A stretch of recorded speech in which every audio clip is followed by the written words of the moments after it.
Chapter একা একা। আমার নাম তপু, ভালো নাম আরিফুল ইসলাম। আমি BK সরকারি হাই স্কুলে ক্লাস 8-এ পড়ি। আমাদের ক্লাসে এখন 48 জন ছেলে মেয়ে, তার মাঝে আমার রোল নাম্বার 45। আমি বেশি লম্বা চওড়া না, মোটামুটি ছোটোখাটো সাইজ। আমার বয়স 13, কিন্তু নিজের কাছে মনে হয় আমার বয়স বুঝি 40-এর কাছাকাছি। আমি জানি কেউ আমার কথা শুনলে একটুও বিশ্বাস করবে না, বলবে ক্লাস 8-এ পড়ে একটা ছেলের কাছে খামোখা নিজের বয়স 40 মনে হবে কেন। কিন্তু কথাটা সত্যি, আমি একটুও বাড়িয়ে বলি নাই। আমার আব্বু যখন গাড়ি অ্যাক্সিডেন্টে মারা গেলেন তখন আমার বয়স ছিল 10। আমি তখন পড়ি ক্লাস 5-এ। তারপর 3 বছর পার হয়েছে। এই 3 বছরে আমি 3 ক্লাস উপরে উঠেছি। কিন্তু আব্বু মারা যাবার পর প্রত্যেকটা বছর আমার কাছে মনে হয়েছে 10 বছরের মতো লম্বা। একজন মানুষের 10 বছরে যে অভিজ্ঞতা হবার কথা, আমার 1 বছরেই সে অভিজ্ঞতা হওয়া শুরু করলো। তাই আমার সবসময় মনে হয় গত 3 বছরে আমার বয়স বেড়েছে 30 বছর। সেই জন্য বলছিলাম, সবসময় আমার মনে হয় আমার বয়স প্রায় 40।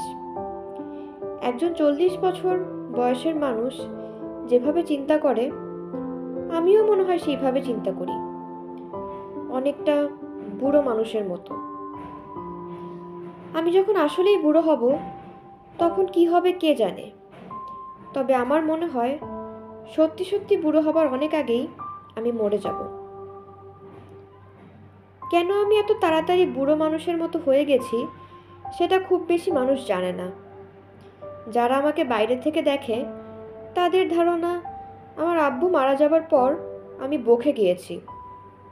সেটা তারা ভাবতেই পারে, আমি তাদের একটুও দোষ দিই না। আগে আমি পড়াশোনায় অসম্ভব ভালো ছিলাম। শুধু যে পরীক্ষায় ফার্স্ট হতাম তাই না, যে সেকেন্ড হতো সে কখনো আমার ধারে কাছে আসতে পারতো না। এখন আমার পরীক্ষায় পাশ করা নিয়েই ঝামেলা। 48 জন ছেলেমেয়ের মাঝে কোনো মতে টেনে টুনে আমি হয়েছি 45 নম্বর।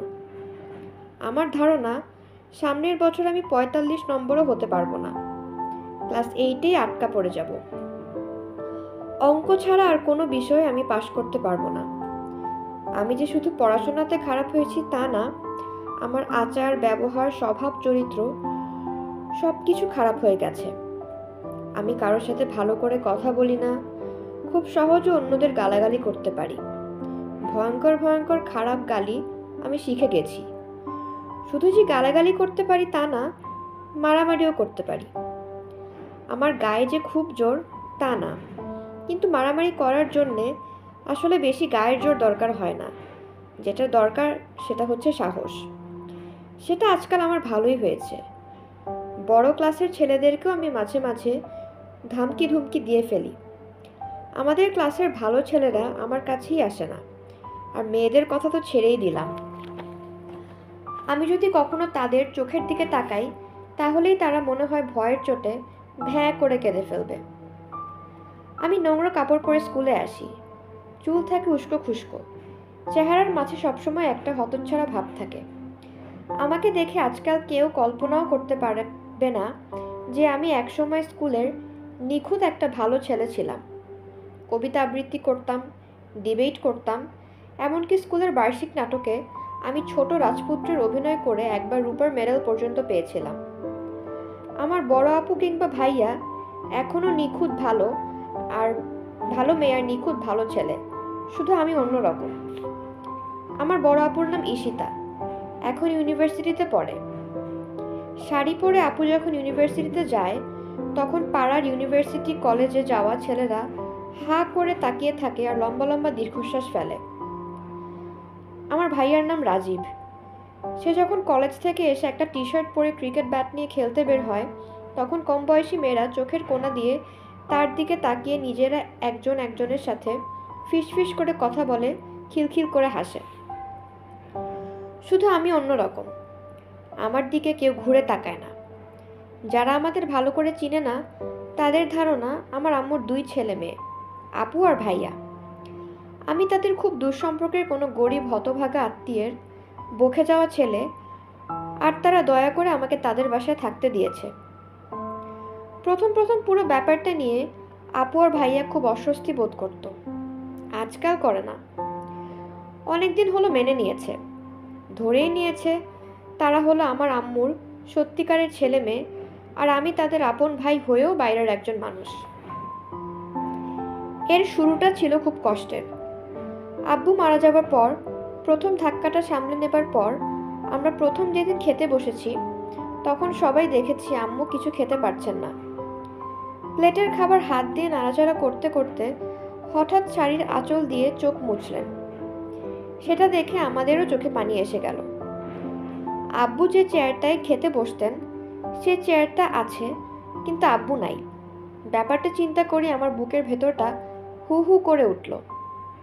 আমিও নিজেকে সামলাতে না পেরে হঠাৎ ফুপিয়ে কেঁদে উঠলাম। আম্মু তখন আমার দিকে তীক্ষ্ণ দৃষ্টিতে তাকিয়ে বললেন, তপু তুই কাঁদছিস কেন? আমি কাঁদতে কাঁদতে বললাম, আব্বুর কথা মনে পড়ছে আম্মু। আম্মুর চোখগুলো হঠাৎ কেমন জানি জ্বলে উঠল। কঠিন মুখে বলল, খবরদার, ঢং করবি না। আম্মুর কথা শুনে আমি এত অবাক হলাম যে এক মুহূর্তের জন্যে কাঁদতে পর্যন্ত ভুলে গেলাম। আমি অবাক হয়ে আম্মুর দিকে তাকিয়ে রইলাম। আম্মু চিৎকার করে বললেন, বাপকে মেরে এখানে ঢং করছিস, জানোয়ারের বাচ্চা। আম্মুকে দেখে হঠাৎ করে আমার কেমন যেন ভয় লাগতে থাকে। মনে হতে থাকে আমি তাকে চিনি না। আমি ছিলাম সবচেয়ে ছোট ছেলে। আব্বু আম্মু আপু ভাইয়া সবাই সবসময় আমার সাথে শুধু আহ্লাদি করেছে, আদর করেছে, ধমক দেয়া দূরে থাকুক, কেউ কখনো গলা উঁচিয়ে কথা পর্যন্ত বলেনি। অথচ আম্মু এখন আমাকে জানোয়ারের বাচ্চা বলে গালি দিচ্ছে, বলছে আমি আমার আব্বুকে মেরে এসেছি। খাবার টেবিলে আপু ভাইয়া আর আমি আম্মুর দিকে অবাক হয়ে তাকিয়ে রইলাম। আপু বলল, কি বলছো আম্মু? আম্মু চিৎকার করে বললেন, ভুল বলেছি আমি? তোদের আব্বু কি এই বদমাইশটার জন্য ক্রিকেট ব্যাট কিনতে গিয়ে মারা যায় নাই? ক্রিকেট ব্যাটের জন্য কি ঘ্যান ঘ্যান করে এই জানোয়ারের বাচ্চা তোর আব্বুর জীবন নষ্ট করে দেয় নাই? যদি সেই রাতে ক্রিকেট ব্যাট না কিনতে যেত তাহলে কি মানুষটা এখন বেঁচে থাকতো না? এটা সত্যি কথা। আমি কয়েকদিন থেকে আব্বুকে বলেছিলাম একটা ভালো দেখে ক্রিকেট ব্যাট কিনে দিতে। আব্বু সেদিন অফিস থেকে এসে আমাকে নিয়ে গিয়েছিলেন গুলশান মার্কেটে। ব্যাট কিনে ফিরে আসার সময় উল্টো দিকে থেকে একটা গাড়ি হঠাৎ করে ছুটে এসেছে। তারপর আমার আর কিছু মনে নেই। এরপর যখন জ্ঞান এসেছে দেখেছি আমি একটা ভাঙ্গা গাড়ির নিচে চাপা পড়ে থাকা একটা মানুষকে ধরে চিৎকার করছি। মানুষটা আমার আব্বু, কিন্তু রক্তে মাখামাখি হয়ে তাকে আর চেনা যায় না। আব্বু যদি সেদিন আমাকে নিয়ে ব্যাট কিনতে না যেতেন তাহলে সত্যিই হয়তো আব্বু বেঁচে থাকতেন। আপু হাত দিয়ে আম্মুকে ধরে বলল, কি বলছো আম্মু? তপুর কি দোষ? এটা একটা অ্যাক্সিডেন্ট। অ্যাক্সিডেন্ট? আম্মু টেবিলে হাত দিয়ে থাবা দিয়ে বললেন, তাহলে এই শয়তানের বাচ্চার কিছু হলো না কেন? তার গায়ে একটা আঁচড়ও লাগলো না, আর তার বাপ স্পট ডেড। এটা কি রকম অ্যাক্সিডেন্ট? আমি বিস্ফারিত চোখে আম্মুর দিকে তাকিয়ে রইলাম। আর মনে হতে লাগলো কেন আমি আব্বুর সাথে তখনই মরে গেলাম না। আম্মু আমার দিকে হিংস্র চোখে তাকিয়ে থেকে চিৎকার করে বললেন, শয়তানের বাচ্চা, দূর হয়ে যা আমার চোখের সামনে থেকে, দূর হয়ে যা এই মুহূর্তে, না হলে আমি তোকে খুন করে ফেলবো। তারপর কিছু বোঝার আগে আম্মু আমার দিকে পানির গ্লাসটা ছুঁড়ে মারলেন। আমি মাথাটা সরানোর চেষ্টা করলাম, কিন্তু লাভ হলো না। কাচের গ্লাসটা আমার কপালে এসে লাগলো। আমি ব্যথা পেলাম কিনা বুঝতে পারলাম না। ভয়ঙ্কর একটা আতঙ্ক নিয়ে আমি আম্মুর দিকে তাকিয়ে রইলাম।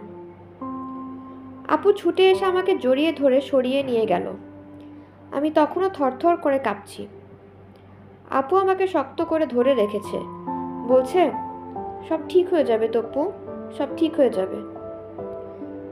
আমি ভাঙ্গা গলায় বললাম, আপু আম্মু এরকম করছে কেন? খুব বড় শক পেয়েছে তো। আমার ভয় লাগছে আপু, অনেক ভয় লাগছে। ভয়ের কিছু নাই, সব ঠিক হয়ে যাবে তপু, দেখিস সব ঠিক হয়ে যাবে। কিন্তু আসলে সব ঠিক হয়ে যায়নি। প্রথম রাত আমি সারা রাত বিছানায় শুয়ে শুয়ে কেঁদেছি। আমার মনে হয়েছে হয়তো রাত্রিবেলা আম্মু আমার কাছে আসবেন, আগের মতো আমাকে বুকে চেপে ধরে বলবেন, তপু সোনা আমার, রাগ করিস না আমার ওপর বাবা, মাথায় ঠিক নেই, কি বলতে গিয়ে কি বলে ফেলেছি। কিন্তু আম্মু রাত্রিবেলা আমার কাছে এলেন না। শুধু যে সেই রাত্রে এলেন না তা না, কোনো রাত্রিতেই এলেন না। আমি সারাক্ষণে অপেক্ষা করে থাকতাম যে কখন আম্মু আমার সাথে একটু নরম স্বরে কথা বলবেন, কখন এসে একটু আদর করবেন। কিন্তু আম্মু আদর করা বা নরম সুরে কথা বলা দূরে থাকুক, আমার দিকে ভালো করে তাকালেনই না। শেষে আর কোনো উপায় না দেখে একদিন গভীর রাতে আমি নিজেই আম্মুর কাছে গিয়েছি। আম্মু ঘুমাচ্ছিলেন। আমি আস্তে আস্তে ডাকলাম, আম্মু। আম্মু ঘোরের মাঝে অস্পষ্ট স্বরে বললেন, কে? আমি তপু। তখন আম্মু চোখ খুলে তাকালেন। বারান্দার আলো ঘরে এসে পড়েছে। সেই আলোতে আম্মুকে আমি দেখলাম। আমি মশারি তুলে আম্মুকে ধরার চেষ্টা করলাম। আম্মু কেমন যেন ছিটকে সরে গেলেন। তীব্র স্বরে বললেন, কি হয়েছে? আমি আর পারলাম না, ভেউ ভেউ করে কেঁদে ফেললাম। বললাম, তুমি কেন আর আমাকে আদর করো না? আম্মু কেমন যেন হিংস্র গলায় বললেন, আদর করব? আমি তোকে? কেন তোকে আদর করব? তুই কে? নিজের বাপকে খুন করে তুই এখন আমার কাছে এসেছিস? আমার মনে হতে লাগলো সমস্ত দুনিয়াটা আমার চোখের সামনে ভেঙে পড়তে শুরু করেছে। তবু আমি শেষবার চেষ্টা করলাম। বললাম, আম্মু, আমি তো কিছু করি নাই, আব্বু তো অ্যাক্সিডেন্টে মারা গেছেন। তুই কেন অ্যাক্সিডেন্টে মারা গেলি না? আমি কাঁদতে কাঁদতে বললাম, তুমি চাও আমিও অ্যাক্সিডেন্টে মারা যাই? আম্মু চাপা গলায় বললেন, হ্যাঁ আমি চাই তুই আমার সামনে থেকে দূর হয়ে যা, আর কোনোদিন তুই আবার সামনে আসবি না। কোনোদিন আসবো না? না। বারান্দা থেকে আসা আবছা আলোতে আমি কিছুক্ষণ আম্মুর দিকে তাকিয়ে রইলাম। হঠাৎ করে আমার মনে হলো আমার বয়স বুঝি অনেক বেড়ে গেছে। মনে হলো আমি আর ছোট বাচ্চা নই। মনে হলো আমি একজন বড় মানুষ। আমি বুঝতে পারলাম এই পৃথিবীতে আমার কেউ নেই। আমি একেবারে একা। আমি যদি বেঁচে থাকতে চাই, আমার একা বেঁচে থাকতে হবে। যদি বড় হতে চাই, তাহলে একা বড় হতে হবে। আমার চোখের পানি হঠাৎ করে শুকিয়ে গেল। আমি বুঝতে পারলাম যার চোখের পানির কোনো মূল্য নেই, এই পৃথিবীতে তার থেকে হতভাগা আর কেউ নেই। আমি আর একটি কথা না বলে নিজের ঘরে ফিরে এলাম। আমি সারা রাত জানালার রড ধরে বসেছিলাম।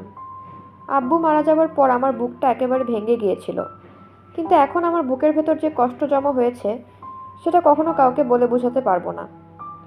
নিজের ভেতর গভীর একটা অভিমান হলো। আম্মুর ওপর অভিমান, পৃথিবীর ওপর অভিমান, এমনকি আমাদেরকে ছেড়ে এত তাড়াতাড়ি মরে যাবার জন্য আব্বুর ওপর অভিমান।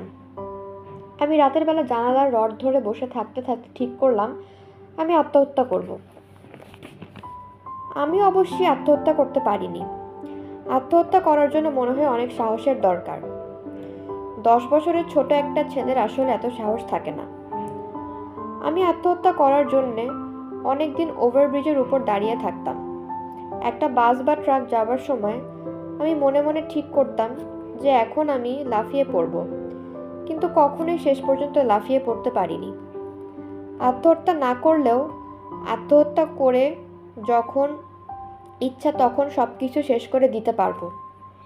এই চিন্তাটা আমার ভেতরে খানিকটা ভরসা এনে দিল, আর এই ভরসাটার কারণেই আমি একদিন করে বেঁচে থাকতে লাগলাম।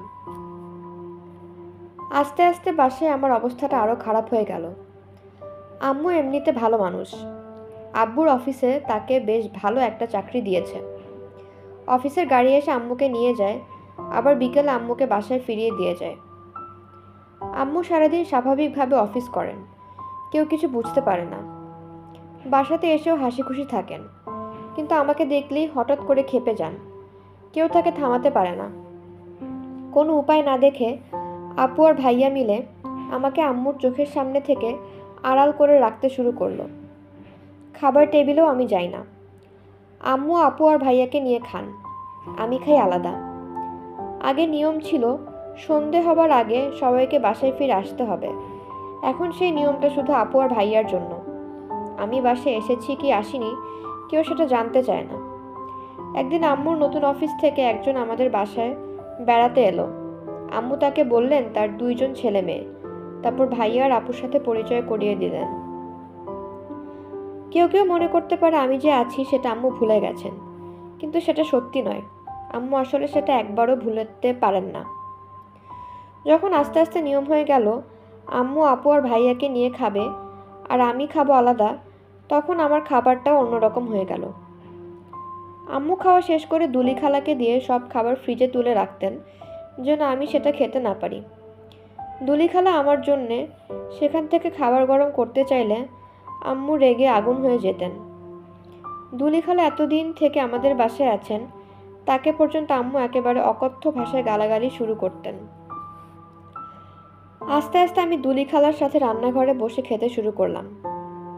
মোটা চালের ভাত, কোনো একটা ভর্তা, বাসি ডাল, এই ধরনের খাবার। দুলি খালা কখনো লুকিয়ে লুকিয়ে একটা ডিম ভাজা করে দিত। রান্না করার সময় হয়তো আমার জন্য একটু খাবার লুকিয়ে রাখত, কখনো সেগুলো দিত। আমি যখন খেতাম তখন দুলি খালা আত্মবিশ্বাসের ভঙ্গিতে মাথা নাড়ত আর দীর্ঘশ্বাস ফেলত। আমি যে সত্যি সত্যি আত্মহত্যা করে ফেলিনি দুলি খালা তার একটা কারণ। আপু আর ভাই আমার জন্যে যেটা করতে পারিনি দুলি খালা সেটা করেছিল। সে আমাকে বেঁচে থাকার জন্য সাহস দিয়েছিল। আমি যখন খেতাম তখন আমার পাশে বসে ফিসফিস করে বলতো, শোনো বাবা তপু, তোমার ওপরে কিন্তু খুব বড় বিপদ। তোমার মা তোমারে আদর করে না সেটা সত্যি না। সন্তান হইল মায়ের শরীরের অংশ। সন্তান চোর ডাকাইত বদমাশ যাই হোক, মা তারে ভালোবাসে। যদি কখনো কোনো মা তার সন্তানের ভালো না বাসে তা হইলে তার অর্থ কি জানো? আমি জিজ্ঞেস করতাম, কি?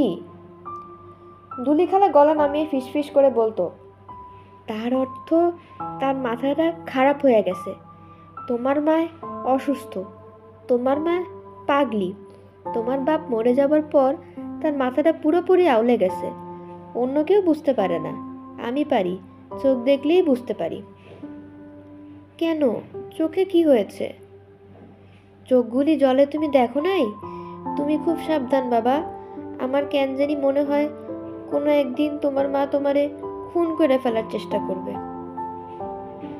শুনে আমার শরীর কেঁপে উঠত। দুলি খালা তখন একটা নিঃশ্বাস ফেলে বলতো, তোমার বাপ মরে যাবার পর তোমাদের এই সংসারটা ছারখার হয়ে গেছে। এখানে আমার মন টিকে না বাবা, একেবারে ভালো লাগে না। তবু আমি এইখানে আসি। কেন আসি জানো? কেন দুলি খালা? তোমার জন্যে, খালি তোমার জন্যে। তোমার ভাই আর বোন তোমারে রক্ষা করতে পারবে না। আমি না থাকলে তুমি না খায়া মারা যাইবা, বুঝেছো? আমি মাথা নাড়ি। দুলি খালা বিশাল একটা দীর্ঘশ্বাস ফেলে বলে, তোমার মায়ের উপর কোনো রাগ রাইখো না বাবা। তোমার মা আসলে পুরোপুরি পাগল। সে কি করতেছে সে জানে না। তারে আসলে পাগলা গারদে রাখা দরকার। তার চিকিৎসা হওয়ানোর দরকার। তারে তাবিজ কবজ দেয়া দরকার। দুলি খালাই আসলে সত্যিকার ব্যাপারটা ধরতে পেরেছিল।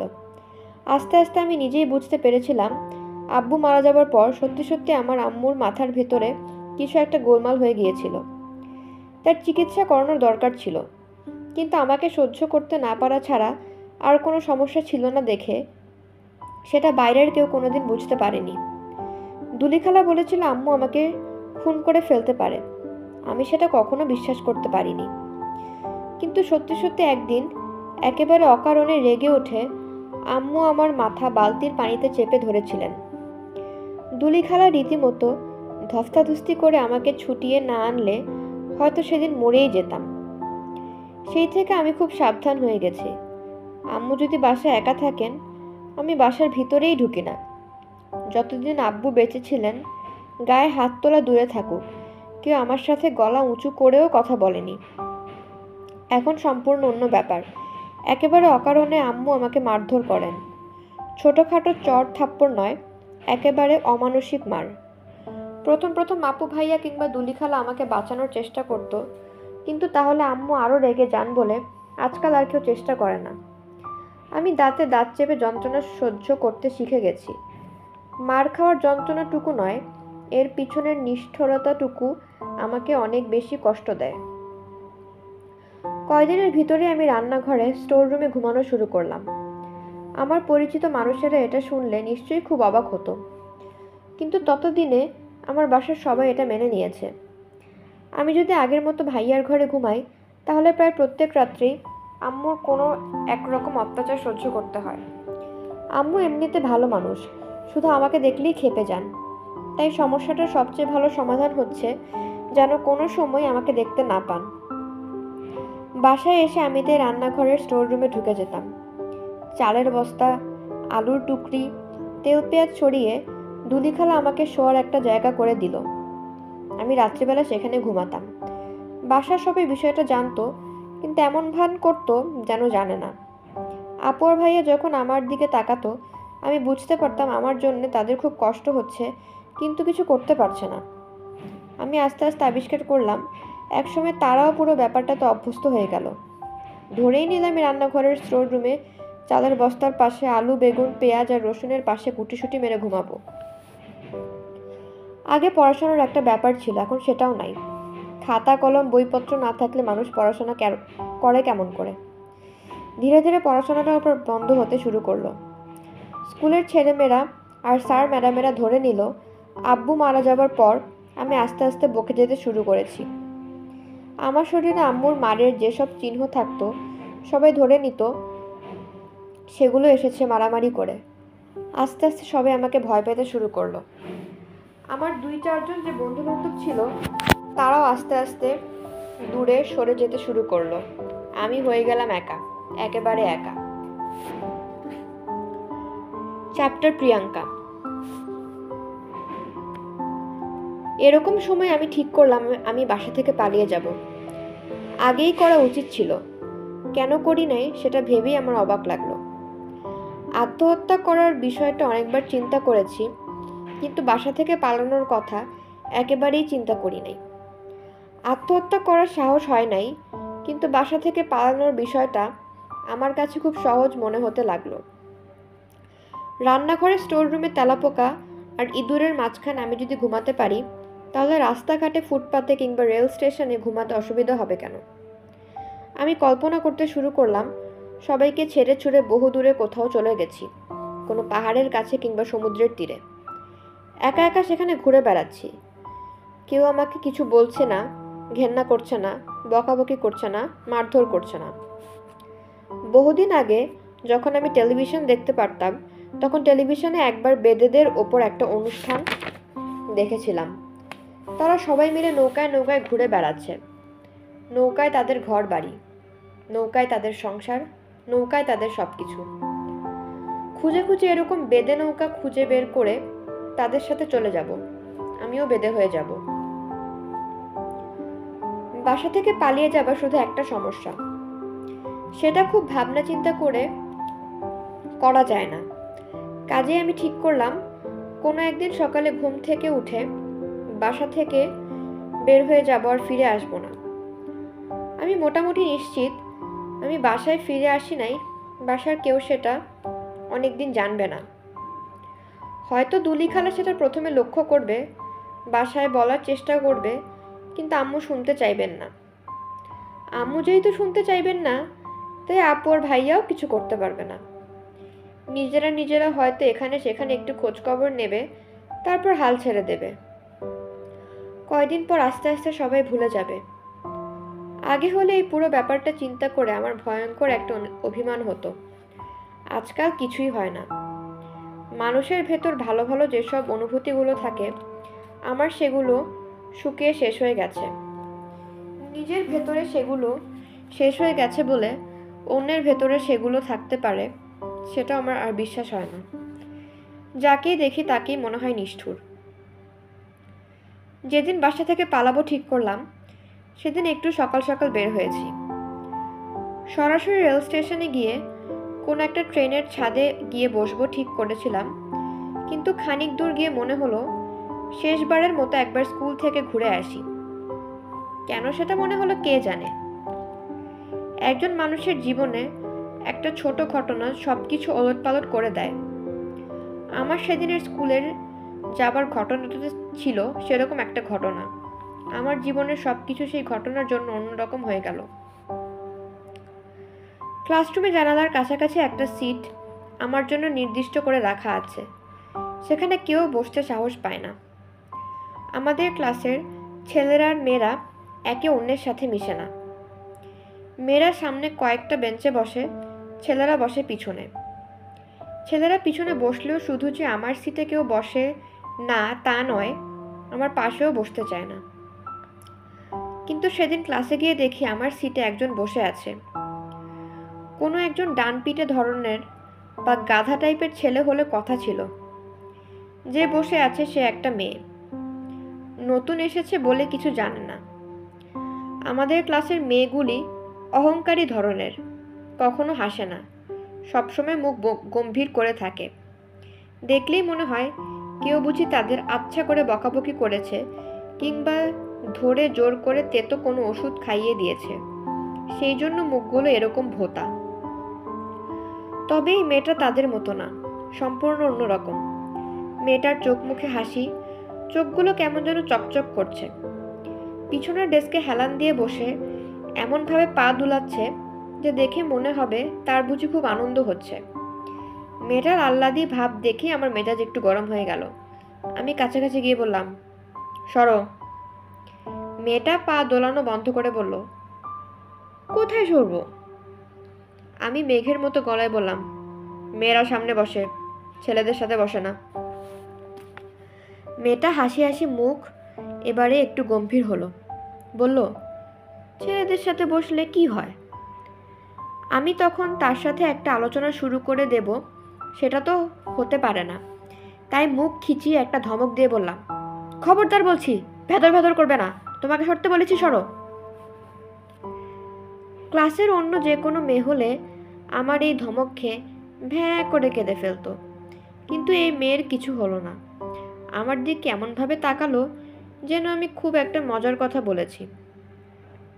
তার মুখে হাসি হাসি ভাবটা ফিরে এলো এবং আবার সে পা দোলাতে শুরু করলো। আমি আবার হুঙ্কার দিলাম, কি হলো, কথা কানে যায় না? আমার ধমক শুনে ক্লাসের অন্য সবাই ঘুরে তাকিয়েছে। সোজাসুজি তাকাতে সাহস পাচ্ছে না, তাই চোখের কোণা দিয়ে আমাকে দেখার চেষ্টা করছে। আমার মেজাজ আরো খারাপ হয়ে গেল। আমি আবার মুখ খিচিয়ে হাত নেড়ে হুঙ্কার দিয়ে বললাম, এটা আমার সিট, এখান থেকে সরো। আমি যখন এভাবে মুখ খিচিয়ে হুঙ্কার দিয়ে কথা বলি তখন কেউ আমার দিকে তাকাতেই সাহস পায় না, কিন্তু এই মেয়ে একেবারে সোজা আমার চোখের দিকে তাকিয়ে রইল। চোখে ভয় ডর তো নেই, উল্টো মনে হলো কৌতুক, যেন আমি হাসির একটা নাটক করছি আর সে নাটকটা খুব উপভোগ করছে। আমি টেবিলে থাবা দিয়ে আরেকটা ধমক দিতে যাচ্ছিলাম, তখন মেয়েটা বলল, ঠিক আছে, আমি তোমাকে তোমার সিটে বসতে দেব, কিন্তু তার আগে তোমাকে একটা কাজ করতে হবে। কি কাজ? তুমি এরকম রাগ হয়ে কথা বলতে পারবে না, তোমাকে সুইট করে কথা বলতে হবে। আমি একবারে থতমত খেয়ে গেলাম। মেয়েটার নিশ্চয়ই পুরোপুরি মাথা খারাপ, তা না হলে কি এভাবে কথা বলে? মেয়েটা মুখে হাসি ফুটিয়ে বলল, তুমি বলো, প্লিজ তুমি এখান থেকে সরে বসো, তাহলে আমি তোমাকে তোমার সিট ছেড়ে দেব। মেয়েটার কথার মাঝে কি ছিল কে জানে, আমাদের চারপাশে যারা দাঁড়িয়ে ছিল তাদের অনেকেই হি হি করে হেসে উঠল। আমাকে নিয়ে কেউ হাসলে আমি একেবারে সহ্য করতে পারি না। আমার মাথায় একেবারে রক্ত চড়ে গেল। আমি তখন ডেস্কের ওপর রাখা মেয়েটার খাতা বই ব্যাগ টান দিয়ে ছুঁড়ে নিচে ফেলে দিয়ে বললাম, আমার সাথে ঢং করো আমার সাথে। মেয়েটা এবার একটু অবাক হয়ে তাকালো, মাথা নেড়ে বলল, আমি আজকে প্রথম দিন তোমাদের স্কুলে এসেছি আর তুমি আমার সাথে এরকম ব্যবহার করলে?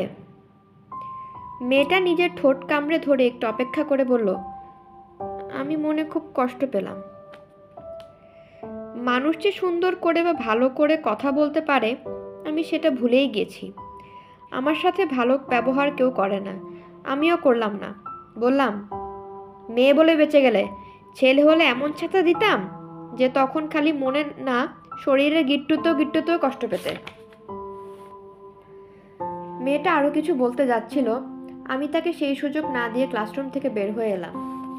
বের হওয়ার সময় লক্ষ্য করলাম ক্লাসের বেশ কয়েকটা ছেলে মেয়ে মেয়েটার কাছে ছুটে গেল, নিশ্চয়ই আমার সম্পর্কে খোঁজখবর দিয়ে সাবধান করে দেবে।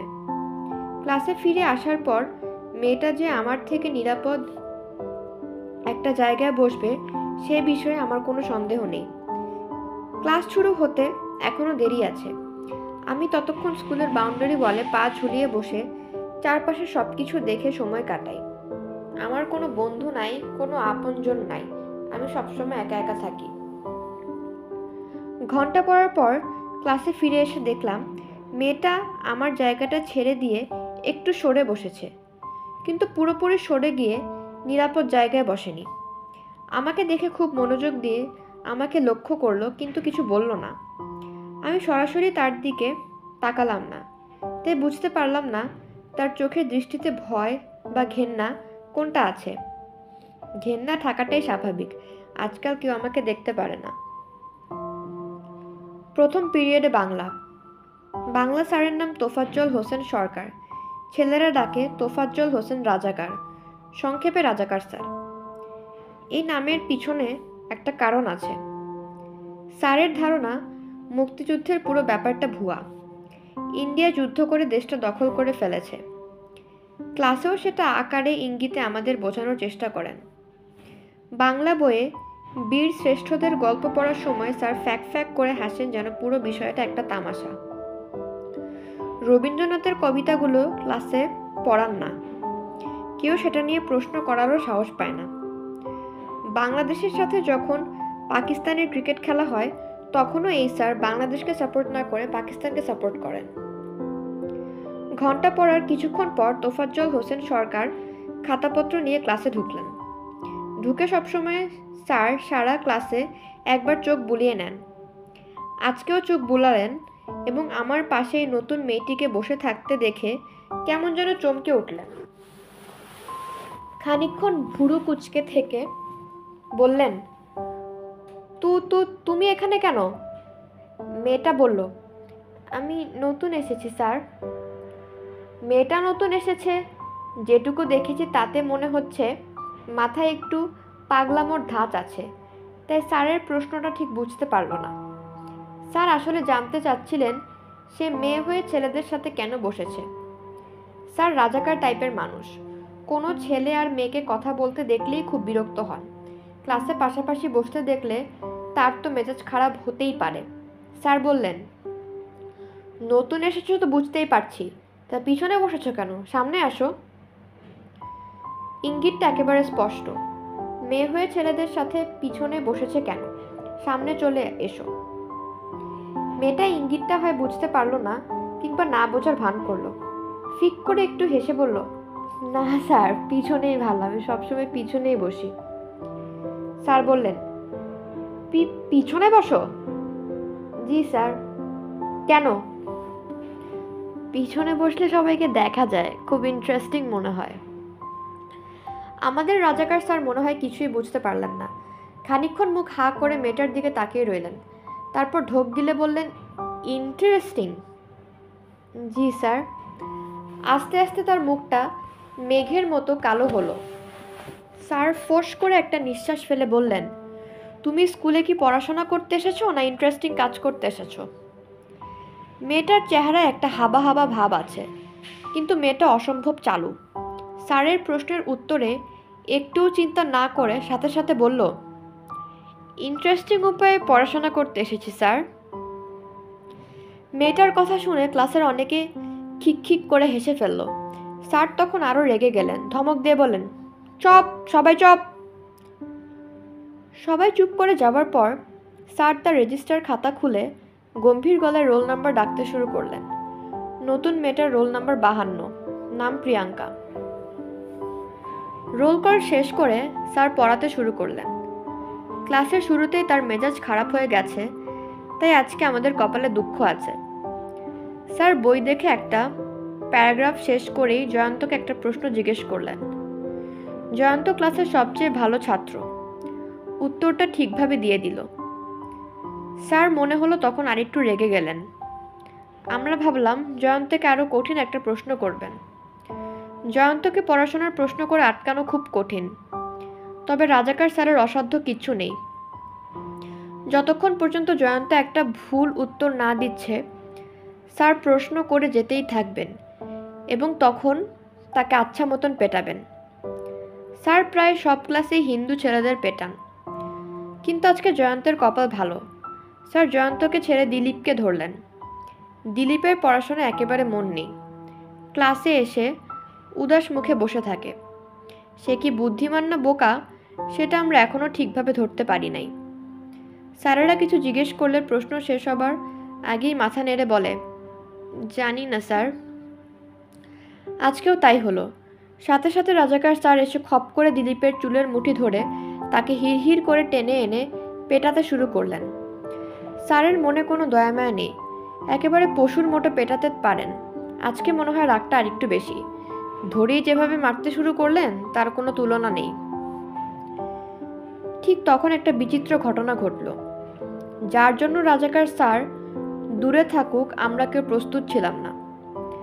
আমার পাশে বসে থাকা মেয়েটা তড়াক করে লাফ দিয়ে ওঠে। না স্যার, না স্যার বলে চিৎকার করতে করতে ক্লাসের সামনে ছুটে গেল। স্যার কিছু বোঝার আগেই সে দিলীপকে ধরে স্যারের হাত থেকে ছুটিয়ে নেয়। দিলীপের সামনে দাঁড়িয়ে সে মাথা নেড়ে বলল, না স্যার প্লিজ, আপনি মারবেন না। স্যারের কয়েক সেকেন্ড লাগলো বুঝতে কি হচ্ছে। যখন বুঝতে পারলেন তখন একেবারে হতভম্ব হয়ে গেলেন। দেখতে দেখতে স্যারের মুখ রাগে বিকৃত হয়ে গেল। কিছুক্ষণ বিস্ফারিত চোখে প্রিয়াঙ্কার দিকে তাকিয়ে রইলেন, তারপর চিৎকার করে বললেন, সরে যাও আমার চোখের সামনে থেকে, বেয়াদব মেয়ে।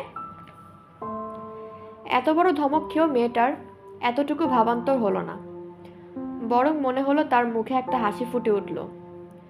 মুখটা হাসি হাসি রেখেই অনুনয়ের গলায় বলল, না স্যার প্লিজ, আমি স্যার এই ক্লাসে নতুন এসেছি। ক্লাসের সবাই আমার বন্ধু। একজন বন্ধুর সামনে আরেকজন বন্ধুকে মারলে তার খুব লজ্জা হয় স্যার। প্লিজ স্যার, লজ্জা দেবেন না স্যার। লজ্জা? লজ্জা হয়? স্যার দাঁত কিরমির করে বললেন, আমার সাথে তুই মশকরা করিস? এইখানে কারো ভিতরে কোনো লজ্জা শরম আছে? যত সব বেহায়া বেয়াদব বেজন্মার দল। রাজাকার স্যারের এত বড় হুঙ্কারের মাঝেও মেয়েটা ঘাবড়ালো না, ঠান্ডা গলায় বলল, না স্যার, লজ্জা আছে, আমাদের সবার ভেতরে লজ্জা আছে। আমাদের মারলে ব্যথাটা সহ্য করতে পারি, কিন্তু স্যার লজ্জাটা সহ্য করতে পারি না। আমি এইবারে নড়ে চড়ে মেয়েটার দিকে তাকালাম।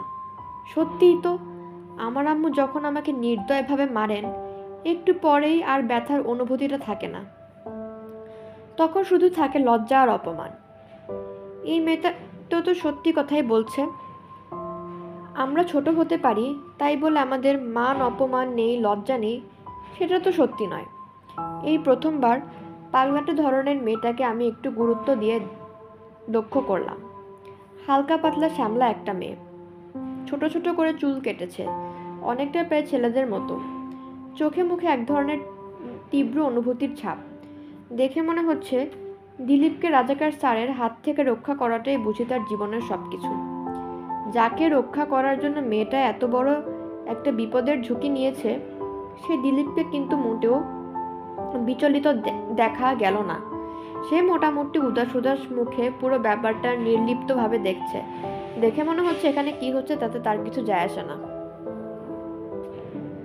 রাজাকার স্যার কেমন যেন বিস্ফারিত চোখে মেয়েটার দিকে তাকিয়ে রইলে। কেউ যদি স্যারকে না চিনে তাহলে তার কাছে স্যারের চেহারাটা মনে হয় ভালোই মনে হবে, কিন্তু আমরা তাকে একেবারে দুই চোখে দেখতে পারি না বলে কখনোই তার চেহারাটাকে ভালো মনে হয়নি। এখন রেগে যাবার পর তার চেহারাটাকে আরো খারাপ মনে হতে থাকে। তাকে ঠিক মানুষ নয়, একটা খ্যাপা কুকুরের মতো দেখাতে থাকে। স্যারের সব রাগ মনে হয় এইবার মেয়েটার উপর এসে পড়ল। তার চোখ মুখ লাল হয়ে গেল, নাকের গর্তগুলো বড় হয়ে গেল, মুখ থেকে দাঁতগুলো বের হয়ে এলো, আর তাকে দেখাতে লাগলো ভয়ঙ্কর। স্যারের এই চেহারাটা দেখেও মেয়েটা ভয় পেল না, বেশ ঠান্ডা মাথায় বলল, প্লিজ স্যার, আপনি মারবেন না। একজনকে মারলে কখনো কোনো লাভ হয় না স্যার। আমি স্যারের দিকে তাকিয়েছিলাম। স্যার রাগে অন্ধ হয়ে গেছেন। দিলীপকে নয়, এখন এই খ্যাপা মেয়েটাকে মেরে বসবেন। আমি দেখতে পাচ্ছি তার হাত উপরে উঠে আসছে।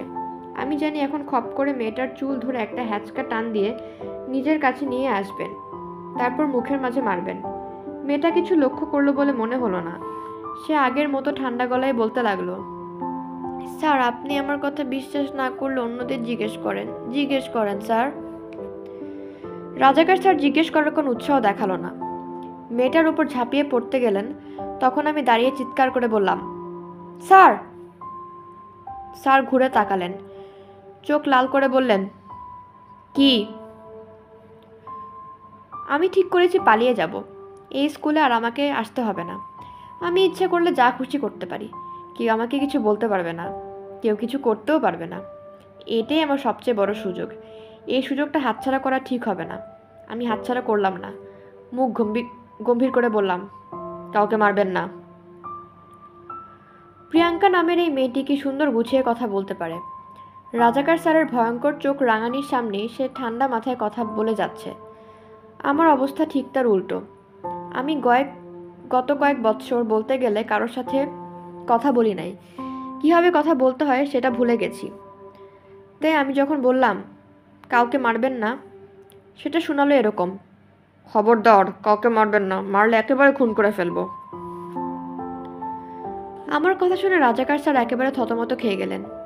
কিছুক্ষণ আমার দিকে হা করে তাকিয়ে রইলেন, তারপর কয়েকবার চেষ্টা করে বললেন, কি বললি? আমি বললাম, বলেছি যে কাউকে মারবেন না। আমার গলার স্বরটা এবারে আগের থেকেও ভয়ানক শোনালো। কথা বলে অভ্যাস নেই বলে যেটাই বলি সেটাই ভয়ানক শোনায়। এবারের কথাটা শোনালো এরকম, একটা কথা কয়বার বলতে হয়? শেষবারের মতো বলছি, শুনে রাখেন। খবরদার আমাদের ক্লাসের কোনো ছেলের গায়ে হাত তুলবেন না। যদি তুলেন তাহলে খবর আছে, খুন করে রাস্তার লাশ ফেলে দিব। আমাকে চিনেন না? জন্মের মতো সিধে করে দেব। আমার কথা ম্যাজিকের মতো কাজ হলো। রাজাকার স্যার কেমন যেন মাছের মতো খাবি খেতে লাগলেন। সারা ক্লাসে একটা গুঞ্জন শুরু হলো। ক্লাসের ছেলেমেয়েদের যখন খুশি মারপিট করার বিরুদ্ধে প্রতিবাদের গুঞ্জন। রাজাকার স্যার দুর্বল গলায় বললেন, চুপ। কিন্তু কেউ চুপ করলো না, বরং গুঞ্জনটা আরো বেড়ে গেল। আমি চারদিকে তাকিয়ে রইলাম। বললাম, চুপ। সাথে সাথে পুরো ক্লাস চুপ করে গেল। রাজাকার স্যার বিস্ফোরিত চোখে আমার দিকে তাকিয়ে থেকে বললেন, মারলে কি করবি? আমি বললাম, মেরে দেখেন কি করি। আমার কথা শুনে সারা ক্লাসে একটা আতঙ্কের শিহরণ বয়ে গেল। আমি স্পষ্ট দেখলাম ভয়ে ছেলে মেয়েদের গায়ে কাঁটা দিয়ে উঠেছে। ছেলে মেয়েদের থেকে বেশি ভয় পেলেন রাজাকার স্যার। মাছের মতো খাবি খেতে লাগলেন। স্যার কি করবেন বুঝতে পারলেন না। আমি তাই মেঘের মতো গলার স্বরে বললাম, দিলীপ, তুই তোর জায়গায় গিয়ে বস। প্রিয়াঙ্কা, তুমিও চলে আসো। আমার কথা শুনে দিলীপ শুরুত করে নিজের জায়গায় এসে বসে পড়ল। প্রিয়াঙ্কাও কি করবে বুঝতে না পেরে নিজের জায়গায় ফিরে এলো। রাজাকার স্যার আমার দিকে তাকিয়ে রইলেন। আমিও সোজা তার চোখের দিকে তাকিয়ে রইলাম। চোখ থেকে আগুন বের হওয়া বলে একটা কথা আছে, আমি সেটাই চেষ্টা করলাম। গত কয়েক বছর আমি মোটামুটি একটা পশুর মতো সময় কাটিয়েছি। আমার আচার ব্যবহার কথাবার্তা সবকিছু পশুর মতো হয়ে গিয়েছে। চোখের দৃষ্টিটাও মনে হয় সেরকম হিংস্র হয়ে গেছে।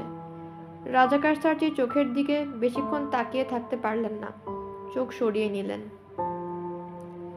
স্যার কিছুক্ষণ ক্লাসের মাঝখানে দাঁড়িয়ে রইলেন, তারপর বইটা হাতে নিয়ে কাপা গলায় বললেন, 31 পৃষ্ঠায় 2 নম্বর প্রশ্নের উত্তর লেখো, কথা বলবি না। কেউ কোনো কথা বলল না। খাতা খুলে প্রশ্নের উত্তর লিখতে শুরু করলো। প্রিয়াঙ্কা তার খাতা খুলতে খুলতে নিচু গলায় বলল, তপু। আমি প্রিয়াঙ্কার দিকে তাকালাম, বললাম, কি হলো? Thank you Tapu. তারপর সে হাত বাড়িয়ে আমার হাতটা একবার স্পর্শ করলো।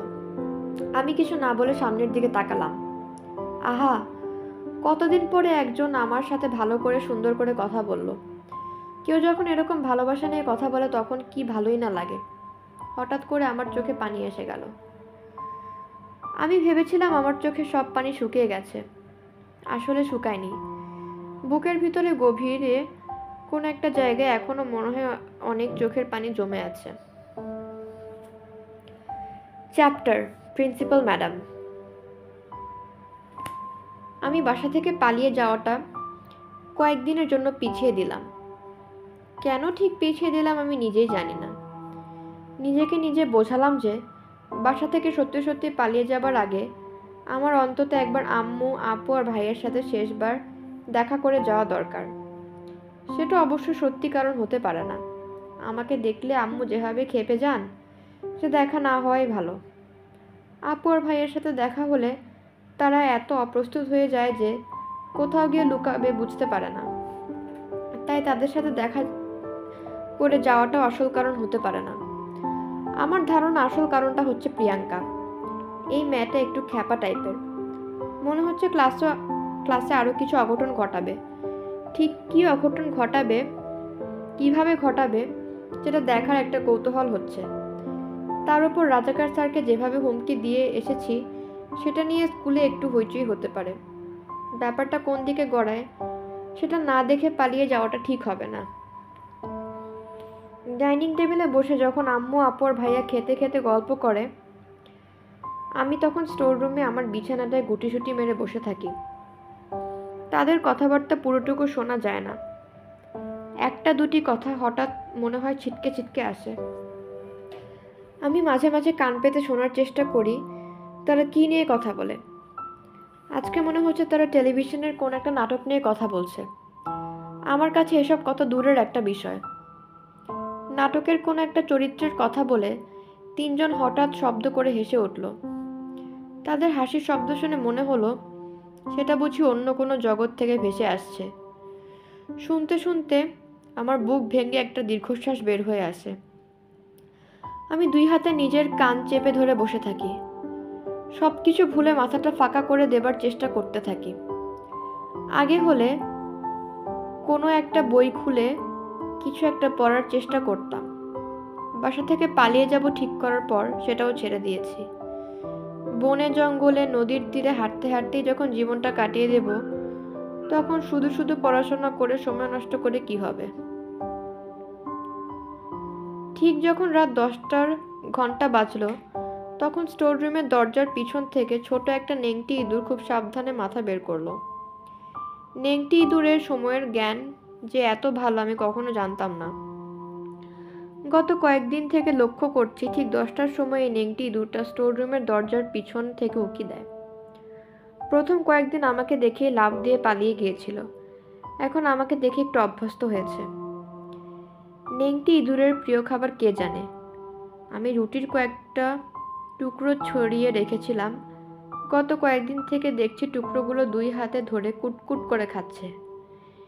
নেংটি ইঁদুরের খাওয়ার ভঙ্গিটা ভারী সুন্দর, দেখে আমার এত মজা লাগে যে বলার মতো নয়। আমার হাতে ছোট একটা রুটি ছিল, সেটা এগিয়ে দিলাম। নেংটি ইঁদুরটা একটা ছোট লাফ দিয়ে সরে গেল, দূর থেকে আমাকে সাবধানে লক্ষ্য করলো। তারপর আস্তে আস্তে এগিয়ে এসে রুটির টুকরোটা মুখে করে একটু দূরে টেনে নিয়ে গেল। আমার দিকে সাবধানে তাকিয়ে সে দুই হাতে টুকরোটা ধরে কুটুর কুটুর করে খেতে শুরু করে। আমি ফিস ফিস করে নেংটি ইঁদুরকে ডাকলাম, এই এই পিচকি, এই মিচকি। নেংটি ইঁদুরটা আমার ডাক শুনে খুব যে উৎসাহিত হলো সেরকম মনে হলো না। সাবধানে রুটির টুকরোটা নিয়ে আরেকটু দূরে সরে গেল। আমি আরেকটু গলা উঁচিয়ে ডাকলাম, মিচকি, এই মিচকি। নেংটি ইঁদুরটা এবার একটু ভড়কে গিয়ে তার রুটির টুকরোটা ফেলে লাফিয়ে লাফিয়ে চলে গেল। আমি অবশ্য খুব হতাশ হলাম না, কারণ আমি জানি আগামীকাল রাত 10টার সময় সে আবার এসে হাজির হবে। আবার ইতিউতি তাকিয়ে আমার আর একটু কাছে আসবে। এই বাসায় আমার একমাত্র বন্ধু এই নেংটি ইঁদুর। ব্যাপারটার মাঝে কোথায় জানি একটু দুঃখের চিহ্ন আছে। পরের দিন ক্লাসে গিয়ে আমি মনে মনে আশা করেছিলাম যে প্রিয়াঙ্কা আজকেও আমার পাশে বসবে, কিন্তু দেখলাম সে আজকে অন্য পাশে বসেছে। আজকেও তার মুখে এক ধরনের হাসি, চারদিকে দেখতে দেখতে পা দোলাচ্ছে। দেখে মনে হয় পুরো ক্লাসটা যেন একটা নাটকের দৃশ্য। সে যেন একজন দর্শক এবং যেন খুব আগ্রহ নিয়ে নাটকটা দেখছে। আমি আমার সিটে বসলাম। অন্যদিন হলে ক্লাসরুম থেকে বের হয়ে বাউন্ডারি বলে পা ঝুলিয়ে বসতাম। আজকে আর বের হলাম না। প্রিয়াঙ্কা যেরকম আগ্রহ নিয়ে পুরো ক্লাসকে দেখে, আমিও অনেকটা সেভাবে দেখতে শুরু করলাম। ব্যাপারটি মন্দ না। যেমন ধরা যাক ইশতিয়াকের ব্যাপারটা। সে যে এত মনোযোগ দিয়ে কেনে আঙ্গুল দিয়ে কান চুলকাতে পারে আমি সেটা জানতাম না। তাকে দেখে মনে হয় চুলকাতে চুলকাতে কানের মাঝে গর্ত করে ফেলবে। আদনান পকেট থেকে কি একটা বের করে মুখে দিয়ে খাচ্ছে। খুব সতর্কভাবে খাচ্ছে যেন কেউ বুঝতে না পারে। বুঝতে পারলে যদি ভাগ দিতে হয় সেজন্য এরকম সাবধান। নাইমা নামের ফর্সা মেয়েটা নিজের চেহারা নিয়ে নিশ্চয়ই খুব সচেতন। ব্যাগ থেকে ছোট একটা আয়না বের করে নিজেকে দেখে চুলগুলো একটু সামনে নিয়ে এসে আবার আয়নাটা ব্যাগে ঢুকিয়ে ফেলল। মুশফিক আর জহুরুল গল্প করছে। কী নিয়ে গল্প করছে শোনা যাচ্ছে না, কিন্তু বিষয়টা নিশ্চয়ই খুব মজার। দুজনে দাঁত বের করে হিহি করে হাসছে। মানুষকে হাসতে দেখা খুব মজার একটা বিষয়। তাদেরকে দেখে আমারও হাসি পেয়ে গেল। আমাদের ক্লাসের দুই ভালো ছাত্র জয়ন্ত আর মামুন নিশ্চয়ই কোনো জ্ঞানের বিষয় নিয়ে কথা বলছে, কারণ দুইজনের চোখ মুখেই এক ধরনের গম্ভীর ভাব। তাদের কথা বলতে বলতে আমার কাছাকাছি চলে এলে জ্ঞানের বিষয়টা আমিও শুনতে পেলাম। জয়ন্ত বলছে, বল দেখি কোন সংখ্যাকে যতবার সেটা দিয়ে গুণ করা হোক প্রথম সংখ্যা সেটাই হয়। এই সহজ বিষয়টা নিয়ে দুইজন এরকম গম্ভীর হয়ে কথা বলছে দেখে আমার হাসি পেয়ে গেল। এরকম সংখ্যা দুটি হচ্ছে 5 আর 6। মামুন দেখলাম কয়েকবার মাথা চুলকে চিন্তা ভাবনা করে বলল, 5। জয়ন্ত বলল, আরও একটা আছে। মামুন আবার মাথা চুলকাতে শুরু করলো। একটু চিন্তা করে বলল, 6। জয়ন্ত মাথা নেড়ে বলল, হ্যাঁ। এবারে বল দেখি 2 অঙ্কের কোন সংখ্যাকে যতবার নিজের সাথে গুণ করা যায় ততবার প্রথমে সেই সংখ্যাটা পাওয়া যায়। মামুনকে আবার একটু বিভ্রান্ত দেখায়। ভুরু কুঁচকে চিন্তা করতে শুরু করে। মামুন সবসময় পরীক্ষায় ফার্স্ট সেকেন্ড হয়, অথচ এরকম সহজ একটা জিনিস চিন্তা করে বের করতে তার এতক্ষণ লাগে। যে কেউ বলতে পারবে সংখ্যাটা হচ্ছে 25। মামুন বলল, দাঁড়া ক্যালকুলেটরটা নিয়ে আসি। জয়ন্ত বলল, ক্যালকুলেটর দিয়ে করলে হবে না, এমনি এমনি বের করতে হবে। মামুন বলল, এতগুলা গুণ করব 100টার মতো। আমার আবার হাসি পেল। শুধু নামেই ফার্স্ট সেকেন্ড, আসলে মাথায় কিছু নেই। বোঝাই যাচ্ছে সংখ্যার প্রথম অঙ্কটা হবে 5 না হয় 6। শুধু সেই সংখ্যাগুলো পরীক্ষা করলে হয়, যেমন 15, 25, 35 কিংবা 16, 26, 36। কতক্ষণ আর লাগবে? মামুন এবারে একটা কাগজ নিয়ে গুণ করতে শুরু করলো। কি আশ্চর্য, এই সংখ্যাগুলো গুণ করতে কাগজ কলম লাগে? মাথার ভিতরেই তো করে ফেলা যায়। 25 25-এ 625, 35 35-এ 1225, 45 45-এ 2025। মামুন অনেক সময় লাগিয়ে সবগুলো গুণ করে একটা লম্বা নিঃশ্বাস ফেলে বলল, 25। জয়ন্ত মাথা নেড়ে বলল, গুড। তারপর দুজন হেঁটে চলে গেল। 2 অঙ্কের আরেকটা সংখ্যা হচ্ছে 76। এই দুজন সেটা মনে হয় জানেই না। আমার একবার ইচ্ছে হলো জয়ন্ত আর মামুনকে ডেকে সেটা বলি, কিন্তু শেষ পর্যন্ত কিছু বললাম না। এরা হচ্ছে ক্লাসের ভালো ছেলে, তারা জ্ঞানের কথাবার্তা বলে। আমি হচ্ছি ক্লাসের খারাপ ছেলে, আমিও যদি তাদের সাথে জ্ঞানের কথাবার্তায় যোগ দিই তাহলে তারা ভড়কে যেতে পারে। জয়ন্ত আর মামুন চলে যাবার পর আমি হঠাৎ করে আবিষ্কার করলাম 2 অঙ্কের সংখ্যা 25 এবং 76-এর মতো 3 অঙ্কেরও দুটি সংখ্যা আছে। সেগুলো হচ্ছে 376 আর 625। শুধু তাই না, 4 অঙ্কেরও একটা সংখ্যা আছে সেটা হচ্ছে 9376। এর চাইতে বড় সংখ্যাও আছে। আমি সেটা ভেবে বের করতে যাচ্ছিলাম, তখন হঠাৎ আমার একটা অন্য জিনিস মনে হলো। জয়ন্ত আর মামুন দুইজনই হচ্ছে আমাদের ক্লাসের সবচেয়ে ভালো ছেলে। তাদের এই সহজ জিনিসগুলো বের করতে এত সমস্যা হচ্ছে কেন? নাকি উল্টোটা সত্যি, যে জিনিসগুলো এত সহজ নয় কোনো কারণে আমার কাছে সহজ মনে হচ্ছে? বিষয়টা কিভাবে পরীক্ষা করা যায়? কাউকে জিজ্ঞেস করতে পারলে হতো, কিন্তু কাকে জিজ্ঞেস করব? আমার একমাত্র বন্ধু হচ্ছে সেই নেংটি ইঁদুরটি। সে আসবে রাত 10টায়। তাকে যদি জিজ্ঞেস করি, আচ্ছা মিচকি, বল দেখি কোন সংখ্যাকে সেই সংখ্যা দিয়ে গুণ করলে প্রথমে সেই সংখ্যাটা পাওয়া যায়, তখন সে কি করবে? বিষয়টা চিন্তা করে আমার একটু হাসি পেয়ে গেল। আমি ক্লাসে বহুকাল কোনো কিছুতেই মনোযোগ দিই না। আজকে জ্যামিতি ক্লাসে একটু মনোযোগ দিয়ে স্যারের কথা শোনার চেষ্টা করলাম এবং অবাক হয়ে লক্ষ্য করলাম স্যার ক্লাসে রীতিমতো হাস্যকর জিনিস পড়াচ্ছেন। অনেক কষ্ট করে একটা উপপাদ্য প্রমাণ করলেন, যেটা অনেক সহজে অন্যভাবে প্রমাণ করা সম্ভব, কিন্তু আমি সেটা বলার চেষ্টা করলাম না। আমি অনেক দিন পর আমাদের গণিত বইটা উল্টে পাল্টে দেখলাম। ভিতরের বিষয়বস্তু আশ্চর্য রকম সহজ। আমি আবার একটা দ্বন্দ্বের মধ্যে পড়ে গেলাম, বিষয়টা আসলেই সহজ নাকি আমার কাছে সহজ মনে হচ্ছে। দুপুরবেলা ইংরেজি ক্লাস হচ্ছে, তখন স্কুলের দপ্তরি কালীপদ ইংরেজি স্যারের কাছে একটা চিরকুট নিয়ে এলো।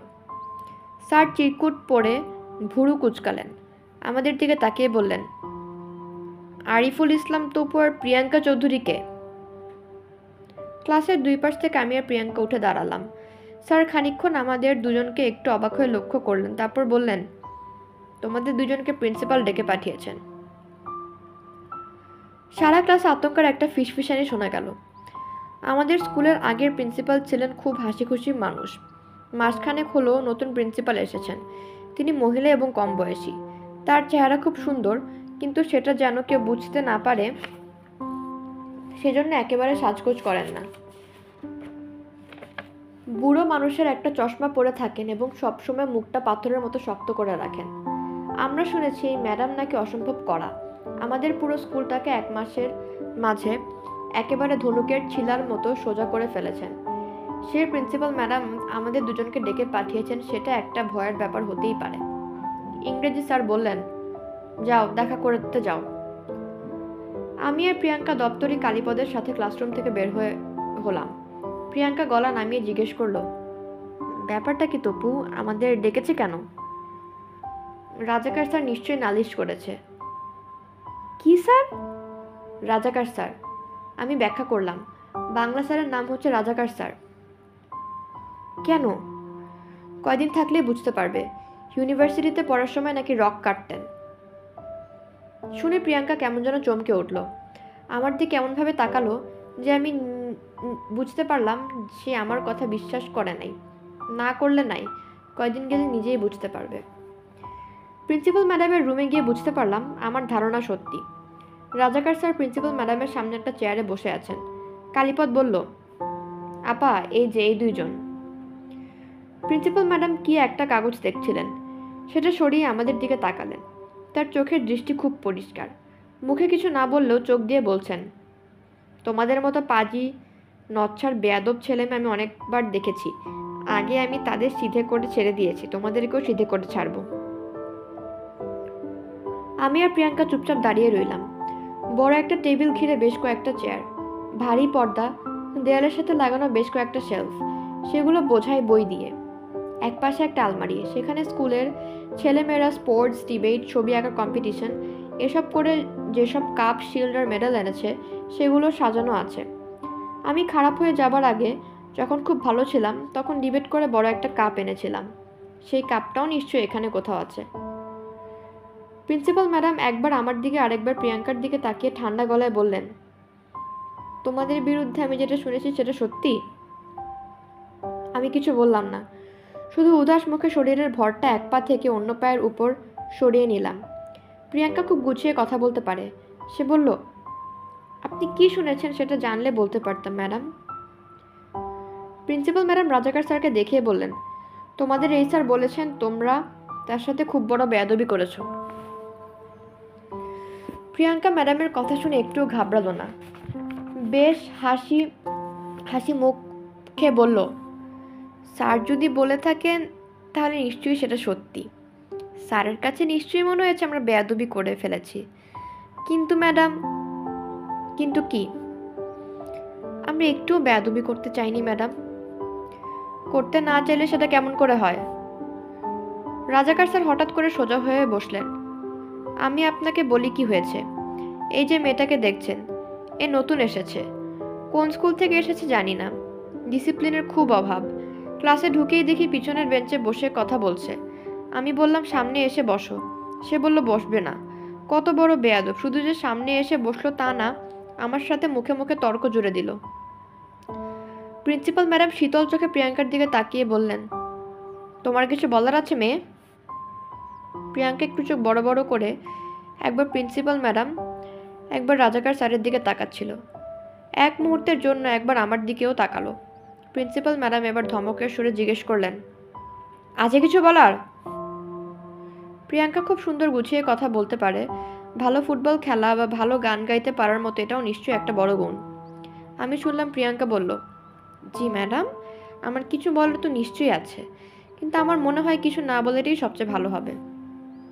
প্রিন্সিপাল ম্যাডাম ভুরু কুঁচকে বললেন, কেন না বলাটা কেন ভালো হবে? যদি আমি বলি সেটা অন্যরকম শোনাবে। মনে হবে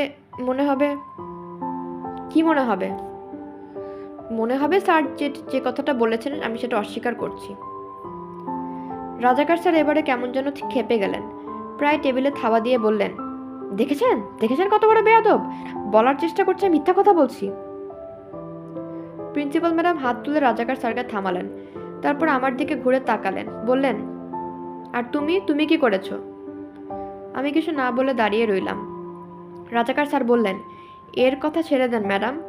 একে যদি এখনই টিসি দিয়ে স্কুল থেকে বিদায় না করেন তাহলে কিন্তু স্কুলের বেইজ্জতি হয়ে যাবে। প্রিন্সিপাল ম্যাডাম ভুরু কুঁচকে রাজাকার স্যারের দিকে তাকালেন। কেন? আর কয়দিন পরে এই ছেলে মানুষ মার্ডার করবে। এর চেহারাটা একবার দেখেন। এর কত বড় সাহস, ক্লাসে আমাকে থ্রেট করে।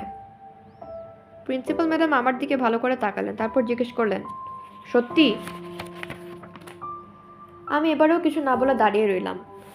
কথা না বলতে বলতে আমি ঠিক করে কথা বলতেই ভুলে গেছি।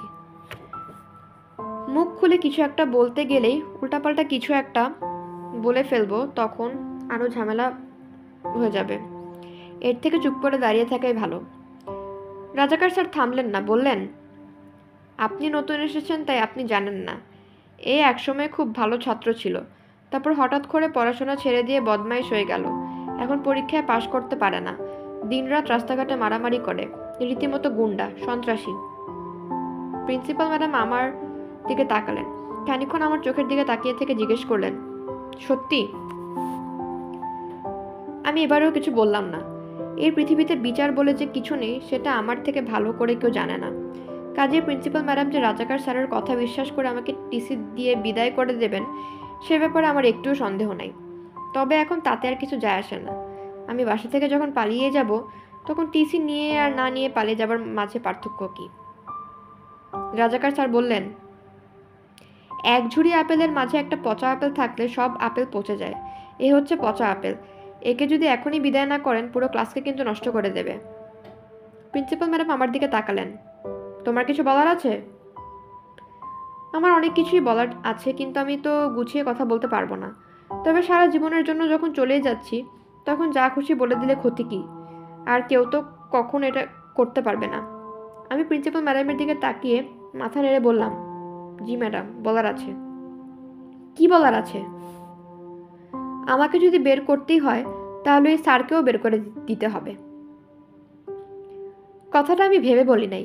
বলে ফেলার পর কথাটা শুনে আমি নিজেই চমকে উঠলাম। বলেছি কি আমি? কিন্তু বলে যখন ফেলেছি এটা তো আর ফিরিয়ে নেওয়ার উপায় নেই। রাজাকার স্যারের চোয়ালটা কেমন যেন ঝুলে পড়ল।